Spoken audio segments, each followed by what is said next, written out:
మే 13న జరిగే ఎన్నికల్లో చంద్రబాబుకు ఓటు వేయటమంటే కొండచిలువ నోట్లో తలపెట్టడమే అని సీఎం జగన్ విమర్శించారు.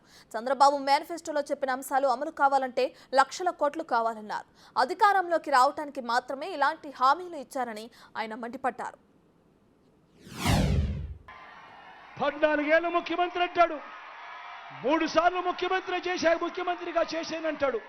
మరి ఆయన పేరు చెప్తే పేదవాడికి గుర్తుకొచ్చే ఒక్కటంటే ఒక్క స్కీమ్ అయినా ఉందా అని అడుగుతా ఉన్నాను మీ అందరి సమక్షంలో.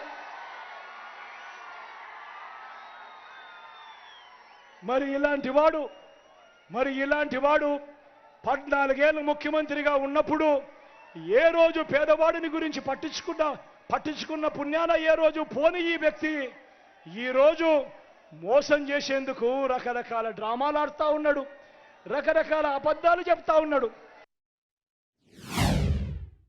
చంద్రబాబు నాయుడు గారి విశ్వసనీయత, చంద్రబాబు నాయుడు గారి సాధ్యం కాని హామీలను ఏ స్థాయిలో ఉన్నాయి అనంటే ఈ 2014లో ఇదే చంద్రబాబు ఆయన పక్కన మోడీ గారు ఆయన పక్కన దత్తపుత్రుడి ఫోటో పెట్టుకొని చంద్రబాబు సంతకం పెట్టి మీ ప్రతి ఇంటికి పంపించిన ఈ పాంఫ్లెట్లో కనీసం ఒకటంటే ఒకటి జరగని ఈయన విశ్వసనీయత ఏ స్థాయిలో ఉంది అనంటే ఈ రోజు ఈ పెద్ద మనిషి చంద్రబాబు నాయుడు గారు మేనిఫెస్టో అంటూ డిక్లేర్ చేశాడు.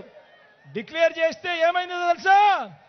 డిక్లేర్ చేస్తే పైనుంచి బీజేపీ ఫోన్ చేసి, అయ్యా నీ ఫోటోనే పెట్టుకో, మోడీ ఫోటో మాత్రం నీ మేనిఫెస్టోలో పెట్టుకోవాకు, మేము ఒప్పుకోము అని అంటా ఉన్నారు.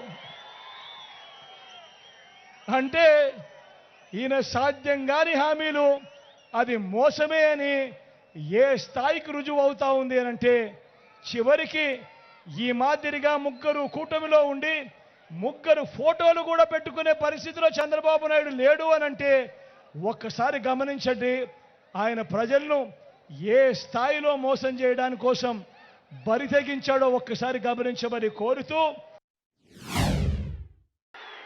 పోనీ ప్రత్యేక హోదా ఇచ్చాడా? అది అమ్మేశాడు. మళ్ళీ ఇవాళ ఏమంటా ఉన్నారు?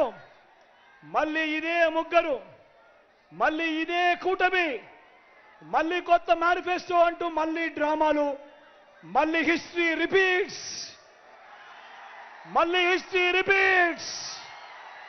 ఇవాళ మళ్ళీ ఏమంటా ఉన్నారు? మళ్ళీ Super 6 అంటా ఉన్నారు, Super 7 అంటా ఉన్నారు. నమ్ముతారా?